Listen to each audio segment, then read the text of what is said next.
Growth is a phenomenon of nature. I cannot push it, shape it, make it happen. I can only do the footwork, endure the pain, and know that the results are not up to me.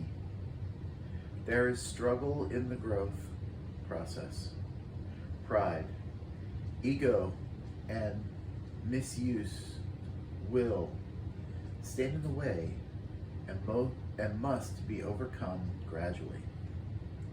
With understanding and compassion, pain is always the leader, but with each period of growth, it becomes less acute. Growth is the opposite of control. Another term for it is learning to let go and let God. And that is the subject I can only expect to get better at.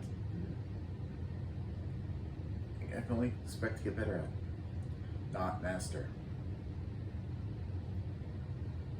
For today, do I really need to be in control? Which is wasted motivation? Really?